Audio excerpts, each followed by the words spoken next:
Assalamualaikum warahmatullahi wabarakatuh. Saya Siti Hazirah Farah binti Hamzah, nombor matrik 2041758 dari Kolej Universiti Islam Antarabangsa Sultan Ismail Petra. Pertama sekali, saya ingin mendedikasikan ucapan penghargaan saya kepada pensyarah saya iaitu Dr. Muhammad Azhar bin Abdullah kerana dengan tunjuk ajar serta bimbingan dari beliau yang telah membuka ruang kepada saya untuk menunaikan tugasan ini dengan jayanya.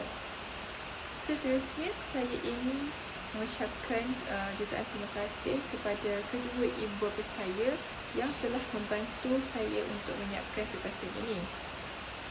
Mereka telah memberikan kepada saya segala kemudahan dan sokongan moral yang tidak terhingga sehingga saya berjaya menyiapkan tugasan ini. Pada hari ini, saya akan menerangkan sedikit sebanyak mengenai peranan penguatkuasa syariah dalam penyiasatan. Seperti yang kita tahu, penguatkuasaan merupakan proses atau tindakan yang dilakukan oleh pihak yang berkuasa untuk memastikan masyarakat mematuhi undang-undang, peraturan dan dasar yang ditetapkan. Hal ini bertujuan untuk menegakkan peraturan dan keadilan. Selain itu, ianya juga merupakan aspek penting dalam sistem keadilan dan pemerintahan yang berfungsi untuk menjaga ketertiban sosial, melindungi hak individu dan memastikan keadilan. Proses ini melibatkan pelbagai entiti seperti Badan Penguatkuasaan Undang-Undang, agensi kerajaan dan institusi kehakiman. Kebanyakan pegawai penguatkuasa agama terdiri daripada mereka yang bekerja kerajaan dalam bidang untuk pegawai agama atau pegawai hal ehwal agama Islam.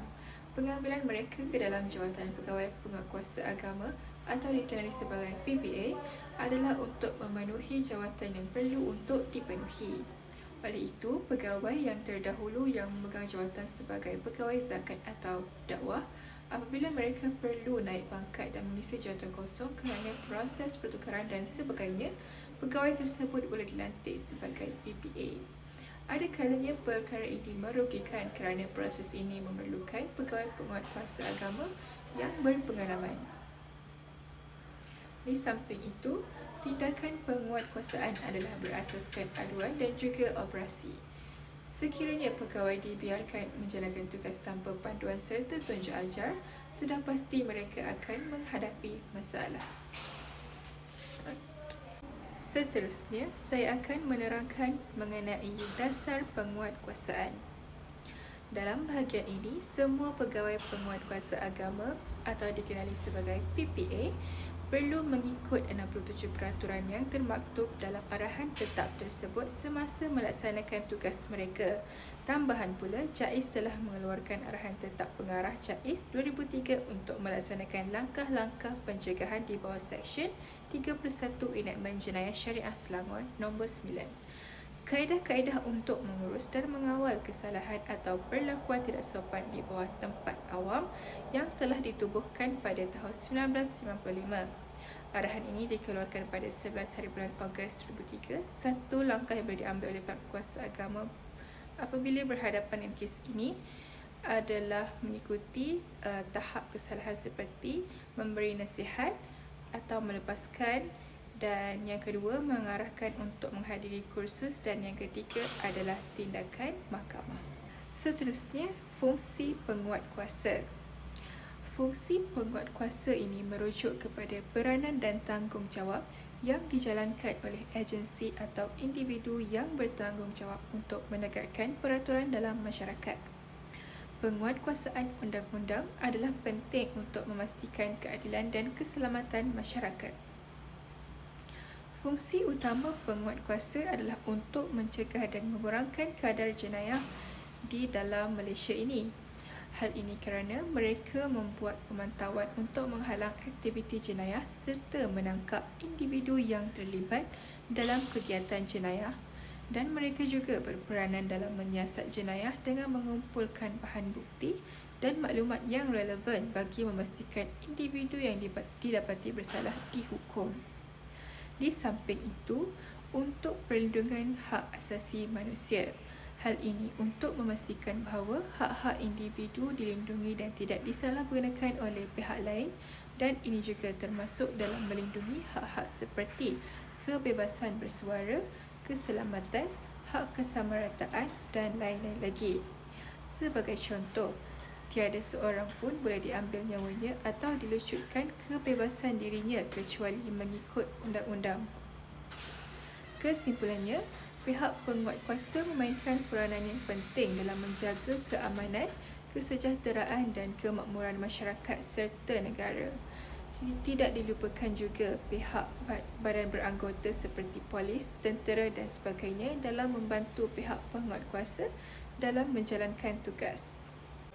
Contoh isu yang saya ambil dari utusan harian ialah didapati bahawa salah seorang daripada pelajar institusi pengajian tinggi IPTS antara 4 individu yang melakukan kesalahan zina. Seramai 13 orang pegawai penguatkuasa syariah yang terlibat dalam operasi ini, iaitu mereka yang merupakan daripada bahagian penguatkuasaan Jabatan Hal Ehwal Agama Terengganu, Jahit dan Unit Penguatkuasaan Daerah Kuala Terengganu. Antara individu yang ditangkap adalah merupakan seorang pelajar yang berusia 19 tahun bersama pasangan kekasihnya yang juga berusia 19 tahun yang sudah pun bekerja, ujar Ketua Penolong Pesuruhjaya Bahagian Penguatkuasaan Syariah Jahit. Pasangan kekasih itu memberi alasan hanya mahu berehat sebentar di bilik hotel itu selepas lelaki tersebut terlalu penat selepas pulang dari bekerja. Mereka juga mendakwa bahawa tidak melakukan apa-apa perbuatan yang tidak senonoh. Katanya ketika dihubungi, pasangan ini boleh ditahan di bawah Seksyen 31A Enakmen Kesalahan Jenayah Syariah Takzir Terengganu 2001 kerana disyaki melakukan kesalahan khalwat.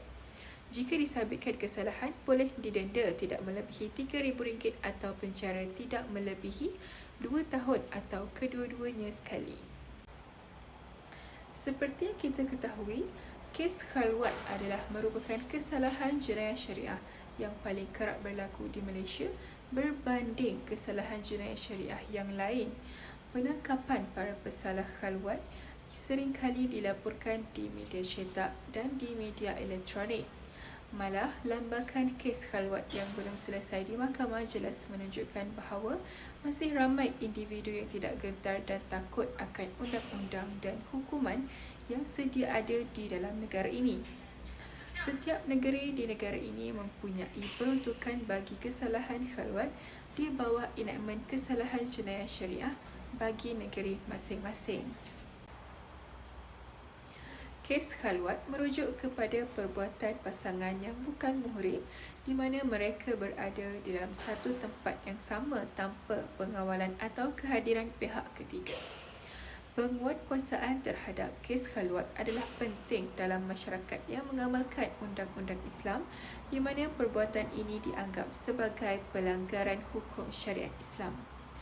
Terdapat beberapa faktor yang mempengaruhi penguatkuasaan kes khalwat, antaranya ialah yang pertama, kesedaran masyarakat, yang kedua, kepatuhan individu dan yang ketiga adalah keberkesanan penguatkuasaan. Dengan meningkatkan kesedaran masyarakat, memperkuatkan pendidikan moral dan agama serta melaksanakan penguatkuasaan yang berkesan, diharapkan dapat mengurangkan kesalahan dan kejadian khalwat dalam masyarakat di negara kita. Salah satu kesan utama penguatkuasaan kes khalwat adalah penegakan disiplin sosial. Dengan adanya penguatkuasaan yang berkesan, masyarakat dapat melihat bahawa undang-undang khalwat dapat ditegakkan dengan serius. Hal ini dapat memberikan kesedaran kepada individu-individu yang terlibat untuk menghormati norma-norma sosial dan agama dalam masyarakat. Penegakan disiplin sosial juga dapat membantu menjaga kestabilan dan keharmonian dalam masyarakat. Selain itu, penguatkuasaan kes khalwat juga dapat memberikan rasa keamanan kepada masyarakat. Hal ini kerana dengan adanya undang-undang yang jelas dan penguatkuasaan yang berkesan, individu-individu yang terlibat dalam kes khalwat akan berfikir banyak kali sebelum melakukan perbuatan tersebut. Hal ini dapat mengurangkan kecenderungan untuk melanggar undang-undang dan membantu menjaga keselamatan dan keamanan dalam masyarakat.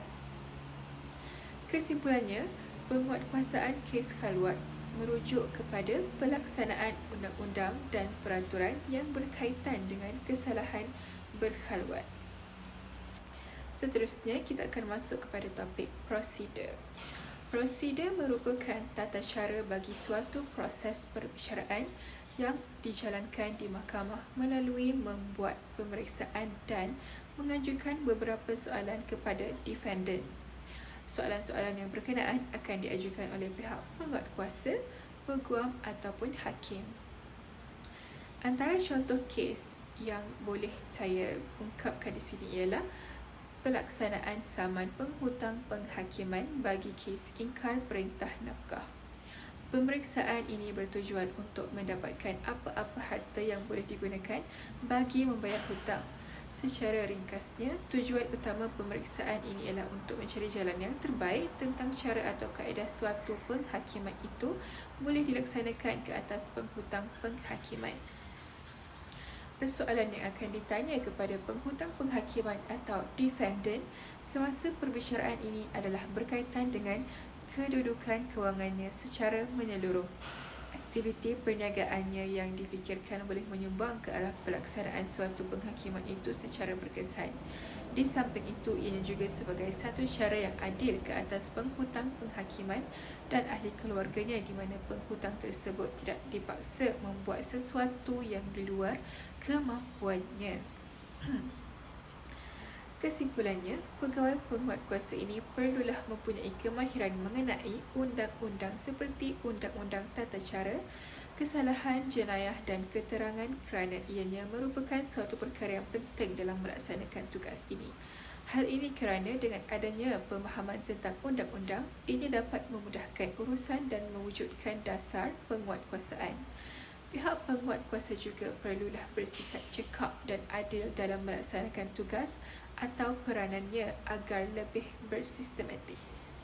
Kesimpulannya, peranan pihak penguatkuasa amatlah penting dalam memastikan undang-undang yang diperuntukkan dapat dilaksanakan dengan baik serta dapat menjaminkan kesenangan negara. Dengan adanya pihak penguatkuasa ini, kadar kes jenayah negara kita dapat dikurangkan. Selain itu, skop kerja yang dijalankan oleh pihak penguatkuasa ini tidaklah mudah dan memerlukan ilmu pengetahuan yang tinggi dalam diri kerana ianya melibatkan hukum dalam Islam serta perlu dikaitkan dengan undang-undang. Di samping itu, kita juga dapat mempelajari bahawa kadar kes yang melibatkan bidang kuasa penguatkuasa ini tidaklah sedikit. Oleh itu, sebagai masyarakat yang bertanggungjawab, kita haruslah menjaga diri kita agar terhindar dari segala perbuatan atau kegiatan yang keji. Sekian penerangan dari saya berkenaan dengan peranan penguatkuasa dalam penyiasatan.